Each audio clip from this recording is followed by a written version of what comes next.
Continuing the transformation of my Toyota Tacoma, we're going red.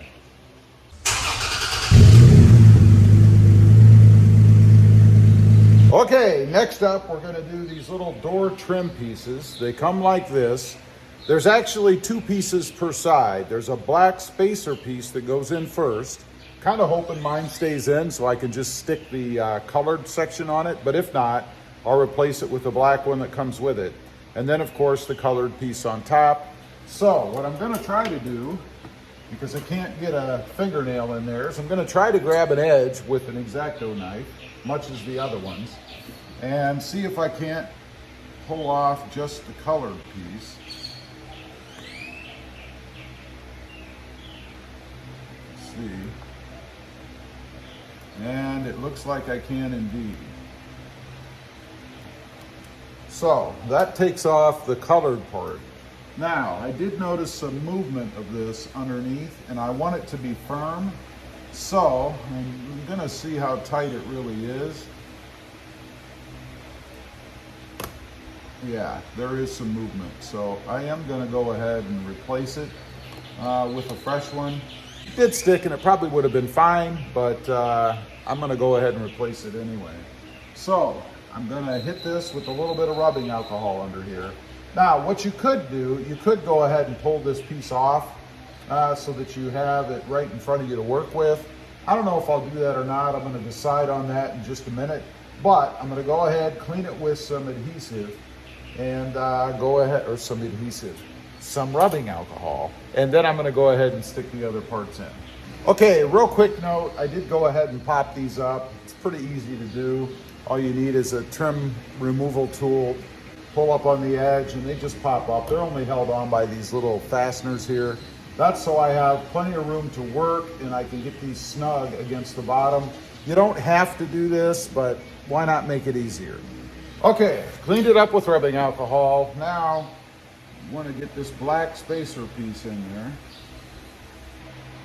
And of course you want it to fit snug right around this opening, because if you don't, when you push this back down, it's gonna conflict with it, obviously. So make sure you get it as close as possible.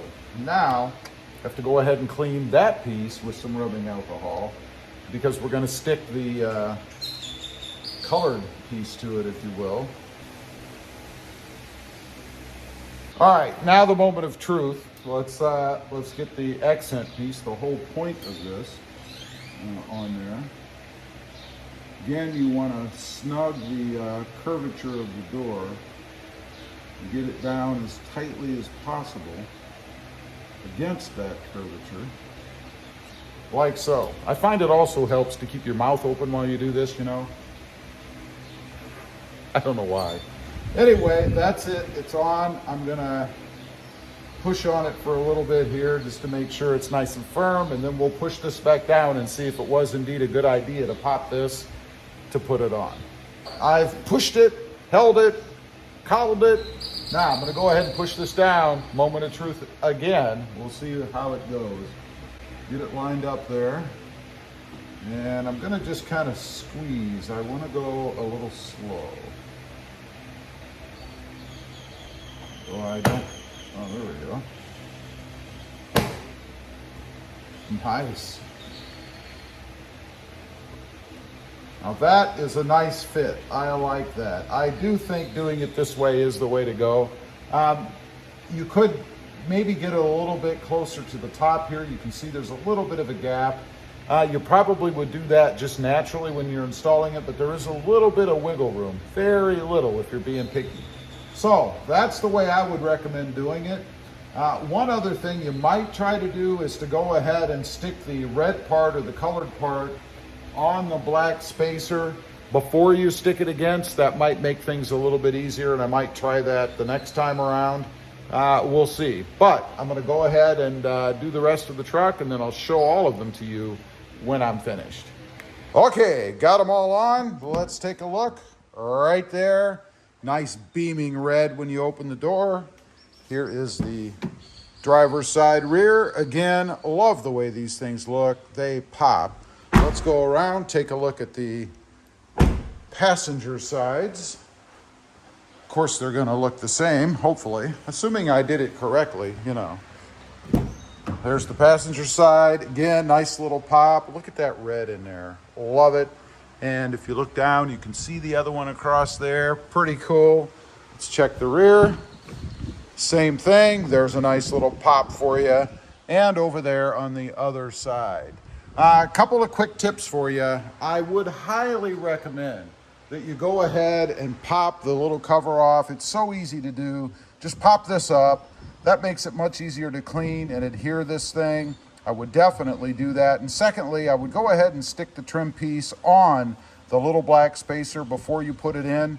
That way you're not lining things up right here where it's a little bit tighter space. It's all ready to go. You just stick it in once this is popped up. And again, these are very easy to pop up. Now, we have another thing to do, and that's around the center console area. All right, I've decided to do the center console a little bit differently. Of course, it's putting these around the edges. Now, my experience with this before, what you're supposed to do is put your spacer piece under here, and then it wraps around back here somewhere. There's no room to get to it back here, frankly, to hold it down so it'll stick. And the issue I had before was it would pop out. So I had actually cut it about right here. I ran it about right up to here, and that's where I stopped. You can't see back here anyway, so it wasn't a big deal. And frankly, this bend is just too severe, if you will. The angle is too severe for the adhesive to hold. It just doesn't work.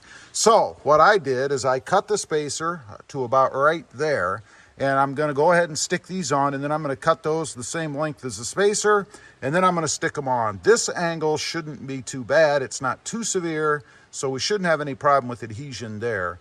I am going to go ahead and stick these on the spacers before I install, just to make it a little easier to put on. So I'm going to do that, and then we're going to put them on and see if indeed it sticks. All right, I've got the center console cup holder area highlights or accents on. You can see right there. They came out pretty good. They're sticking pretty good, so I don't think there's going to be any issue. Little tip for you. There's always memory in things, right? Memory meaning if it's straight and you go to curve it, it's going to want to be straight again.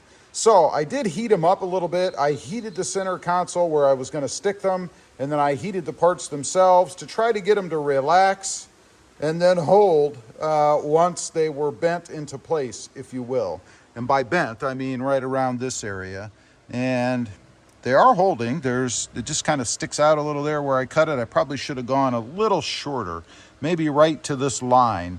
That's probably where I should have gone, but that's okay. If they do pop out a little bit, then I'll just trim it off. I'll show you the other side real quick. Of course, it looks the same, except, you know, reversed a little bit, I guess. Came out just the same, no issues. This one's more in line with where I should have cut the other one. So just a note for you, if you do this and you decide to cut it as opposed to trying to make that big bend, I would cut it right here with the line in the console. If I'd have realized that before, I would have done them both that way.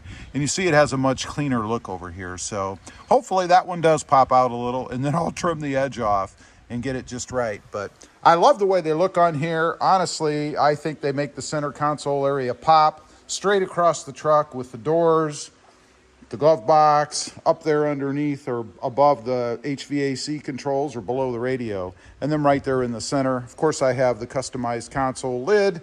I think it looks pretty cool. Love it. That's everything orange. I'm sorry, red. That's all the orange replaced to red inside, even the home link button I installed there.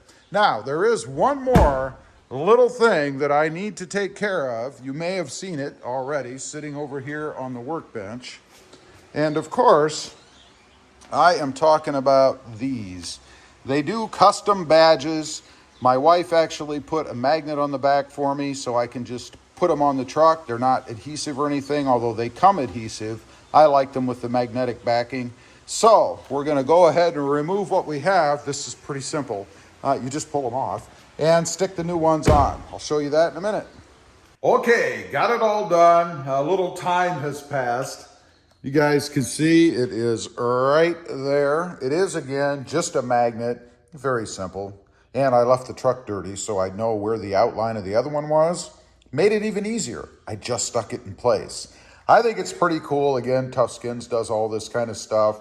I had this customized for my channel. You could do whatever you want if you're interested. Again, check them out. It's toughskins.com. Discount code RobMotive10 for 10% off. Also, real quick, I do have 2 additional channels. RobMotive MT, all about mini trucks, currently the Hyundai Santa Cruz, and RobMotive JT, all about Jeep Gladiators. Check them out, and if you're interested, please consider subscribing. Thanks for watching. Stay safe out there. Bye.